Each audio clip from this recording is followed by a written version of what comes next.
Je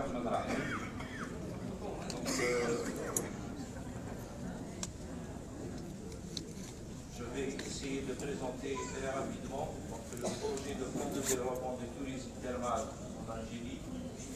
Sachez que ce plan de développement a été donc réalisé après avoir réalisé l'étude d'actualisation du bilan thermal, réalisée en 2015, une étude sur la stratégie de développement réalisée dans le cadre de la coopération avec l'Union européenne, et de là a découlé ce projet de développement du tourisme thermal.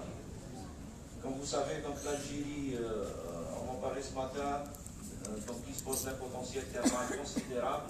Les sources thermales de ce potentiel sont réparties sur l'ensemble du territoire national et se caractérisent par la diversité des vertus thérapeutiques de ces eaux. Par ailleurs, la volonté et l'engagement des pouvoirs publics à soutenir la relance du secteur du tourisme, et notamment donc le thermalisme, impose la mise en place d'un plan de développement pour ce produit touristique. En matière de potentialité, on disait donc cette étude d'actualisation du bilan thermal a permis de mettre en évidence 282 sources, dont 100 sources d'importance nationale pouvant abriter de nouveaux projets d'investissement. En matière de thalassothérapie, donc un littoral de plus de 1200 km qui constitue aussi un important potentiel pour cette activité. Là, nous vous présentons un petit peu donc, les résultats de cette étude, la répartition spatiale des sources identifiées lors de l'actualisation du bilan thermal.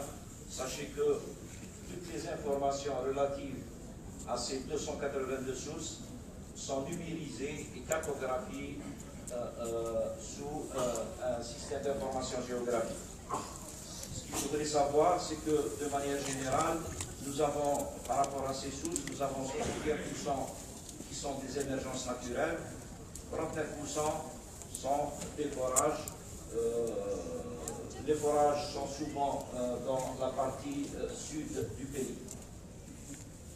En matière d'activité thermale, il y a un cadre juridique, donc c'est régi par le décret 0769 du 19 février 2007 qui fixe les conditions et les modalités d'octroi de l'utilisation et d'exploitation de l'eau thermale. Ce qu'il faudrait savoir, c'est qu'aujourd'hui, nous avons un projet de décret modificatif qui est aujourd'hui au SCG pour sa publication. Ce projet, par rapport à l'ancien, apporte de l'assouplissement dans le dossier de demande de concession. Nous avons apporté aussi des modifications en matière de normes et conditions d'exploitation des établissements thermaux, et enfin la décentralisation des actes administratifs.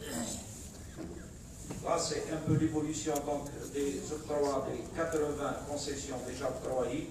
Bon, sachez que la première concession a été octroyée en 1999. Il y a exactement 81 concessions.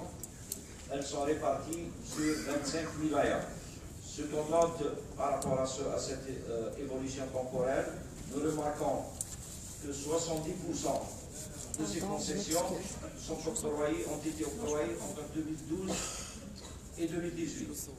On le verra par la suite. Ceci explique le nombre important de projets qui sont aujourd'hui en cours de réalisation. En matière d'offres actuelles, donc 27 établissements, 10 avec donc 8 stations thermales et 2 centres de thalassothérapie gérés par le groupe HTT, et 16 établissements, 16 stations thermales et un centre de thalasso géré par des privés.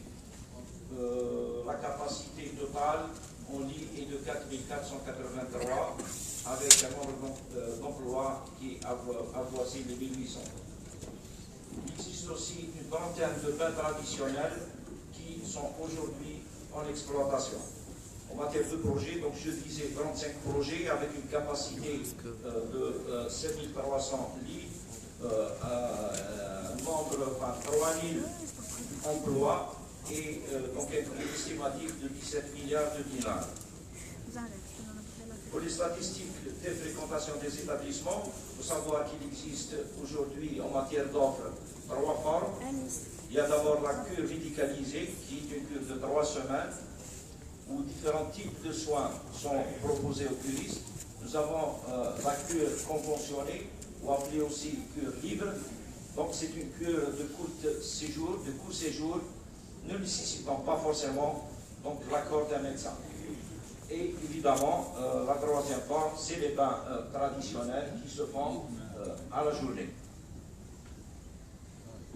En matière donc, de nombre de fréquentation, ça c'est donc vous avez les statistiques des 3 dernières années. Notez que en moyenne, nous enregistrons quelques 400 000 curistes par jour comme total annuel. Et par rapport aux bains traditionnels, nous enregistrons en moyenne 3 millions de bains par an.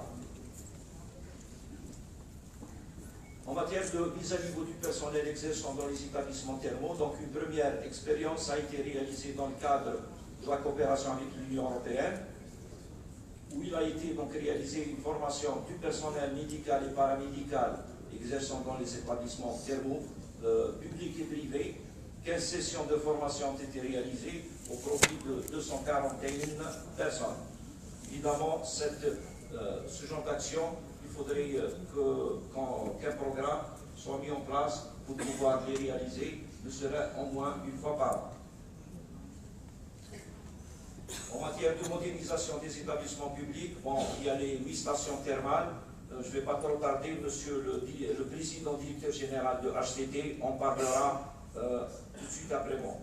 Donc les 8 stations et les 2 centres de thalassothérapie, des objectifs bien sûr pour cette modernisation qui concerne à améliorer et conforter l'esthétique des lieux en renouvelant le mobilier, les équipements, renouveler les réseaux divers, rationaliser et optimiser l'utilisation des espaces, développement durable en ayant recours aux énergies renouvelables à chaque fois que c'est possible, introduire l'utilisation de nouvelles technologies dans la gestion de ces établissements et aussi la formation en accent la mise à niveau sur le personnel exerçant dans ces établissements. Alors, quel est ce plan de développement? En matière d'atouts, faiblesses, opportunités et menaces. En matière d'atouts, donc on disait un grand potentiel diversifié, 282 sources, dont 100 sources pouvant abriter de nouveaux projets, quelques gîtes thermaux exceptionnels, Galma, Mila, Mascara, Saïda, Stef, donc beaucoup de gîtes exceptionnels. Et ce qu'il faudrait savoir, c'est que plusieurs sources sont situées sur des terrains publics, donc il y a possibilité de foncier pour l'investissement. En matière de faiblesse, donc une préservation très sommaire des sources nécessitant donc un encadrement plus strict, ça on parle un petit peu des périmètres de protection de ces sources. Plusieurs stations ne sont pas alimentées en eau potable, donc utilisation pratiquement irrationnelle de l'eau thermale, un manque de structure d'hébergement autour des stations thermales, et enfin des stations généralistes sans spécialisation en fonction des valeurs thérapeutiques de l'eau thermale, et après donc non-exploitation des dérivés de l'eau thermale ou marine tels que les gaz, les boues, les vapeurs et les algues. En matière d'opportunités, donc une filière d'avenir non saisonnière, tourisme, surtout pour le tourisme de bien-être et de loisirs, des opportunités en matière de sites thermaux vierges à exploiter, un littoral de plus de 1200 km qui constitue un potentiel important pour le développement de la thalassothérapie. En matière de menaces, évidemment, il y a les risques de diminution des ressources en eau, ça c'est un peu le champ, si vous voulez, des changements climatiques. Une tendance à la pollution des paysages suite au tourisme de masse, et ça c'est surtout la fréquentation des bains traditionnels, et enfin une grande concurrence internationale. Quel est donc quel est le projet de développement de la filière thermale? L'ambition à laquelle peut prétendre l'Algérie au regard de ses atouts et potentiels. Donc, il y a d'abord la forte volonté de l'État de diversifier l'économie du pays à travers des secteurs comme le tourisme, du fait que la filière thermale ne subit pas les effets de saisonnalité comme les autres formes de tourisme, de la dimension naturelle à laquelle renvoie le thermalisme, pouvant donc répondre aux préoccupations du développement durable.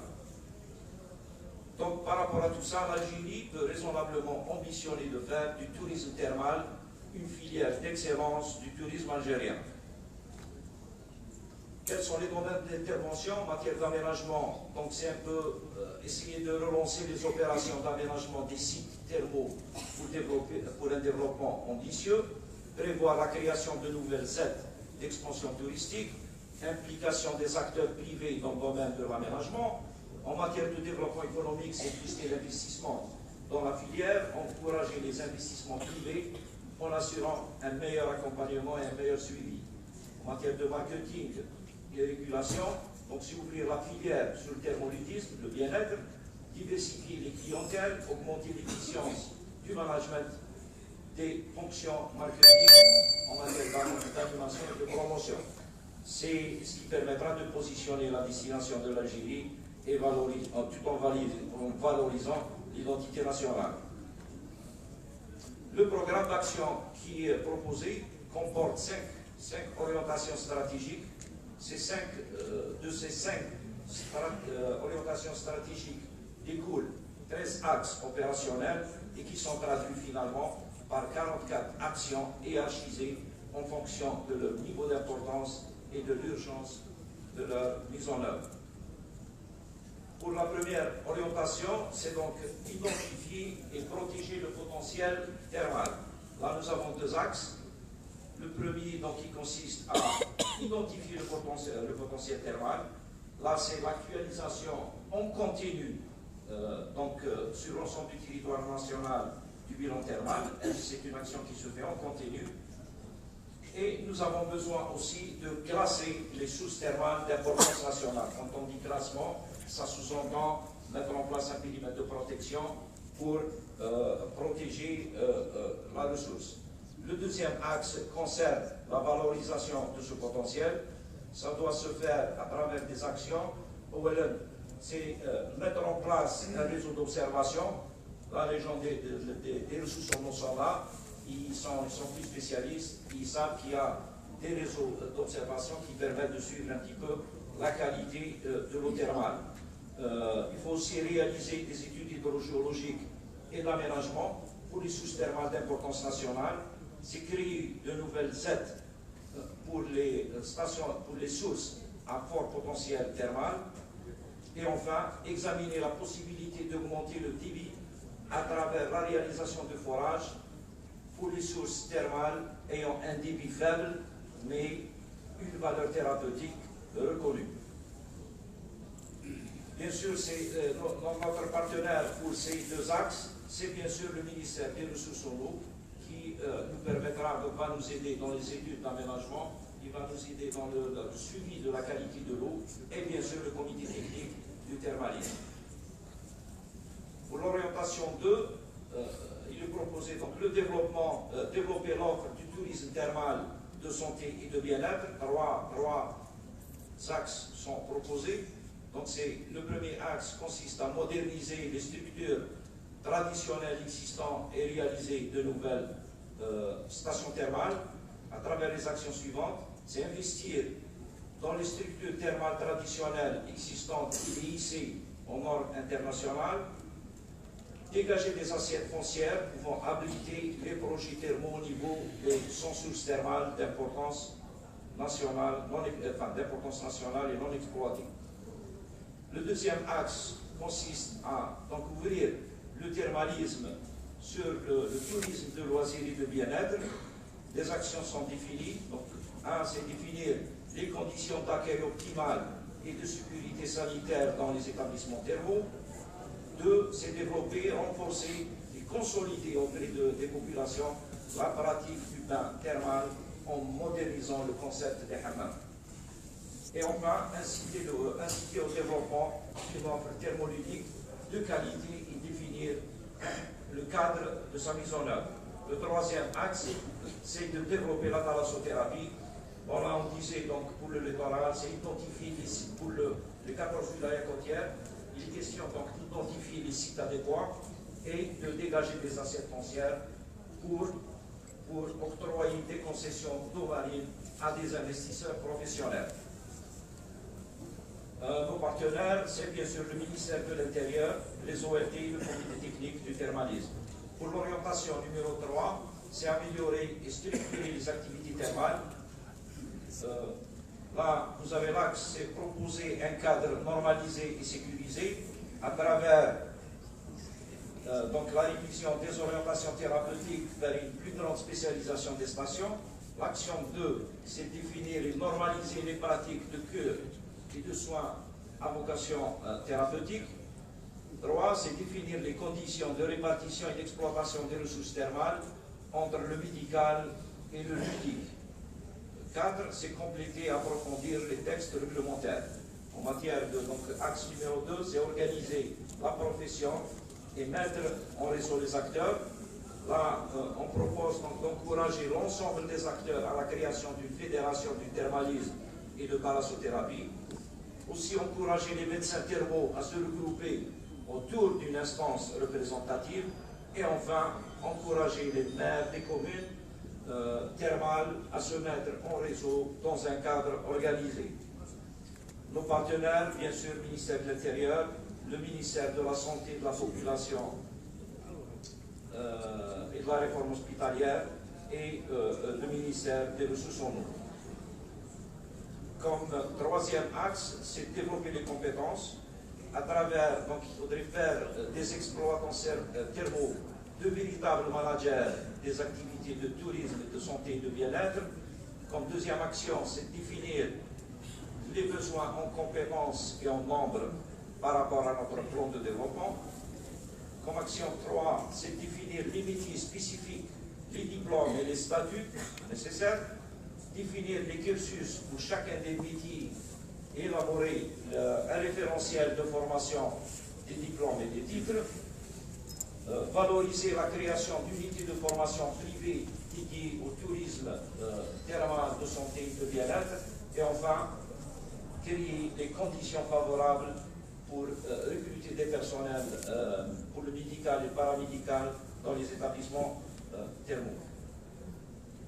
Pour cette orientation, notre partenaire, c'est toujours le ministère de la Santé, de la Population et de la Réforme hospitalière, aussi le ministère du Travail, le ministère de la Formation professionnelle et bien sûr l'École nationale supérieure du tourisme. Comme action 4, c'est faire du thermalisme un véritable outil de développement socio-économique et d'aménagement du territoire. Des actions, donc c'est œuvrer pour un tourisme thermal économique et rentable, comme axe 1. Les actions, c'est renforcer les facilitations financières et accompagner les investisseurs pour les nouveaux projets thermaux.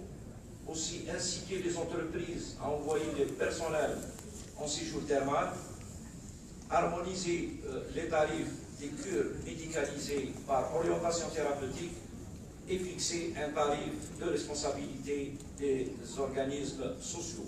Et enfin, inciter la libre entreprise et favoriser l'initiative privée pour la création et l'exploitation des activités annexes.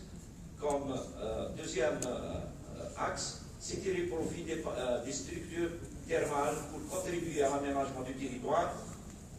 Ce qu'on propose comme action, c'est d'élaborer un schéma du tourisme thermal par pôle touristique défini dans le stade, inciter à l'intégration des activités et services annexes, comme l'espace, sport, fitness, les produits de l'artisanat surtout, contribuer au développement de certaines zones rurales, et enfin, valoriser et réguler l'implantation des commerces et services d'hébergement autour des stations thermales. Nos partenaires, c'est le ministère des Finances, le ministère du Travail et le ministère de l'Environnement pour ces actions. Comme dernière orientation, c'est définir une stratégie de communication spécifique au thermalisme. Deux axes sont proposés. Le premier axe, c'est d'engager une communication offensive à destination des investisseurs à travers des actions, donc identifier les investisseurs potentiels et mettre en place des outils de promotion adaptés.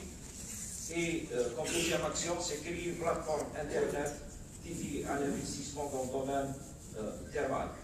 Comme deuxième axe, c'est améliorer la connaissance quantitative et qualitative des clientèles à travers les actions, donc une enquête quantitative et qualitative des clientèles actuelles et potentielles, et enfin veiller vers une veille systématique des destinations thermales et des produits innovants dans le domaine du thermalisme.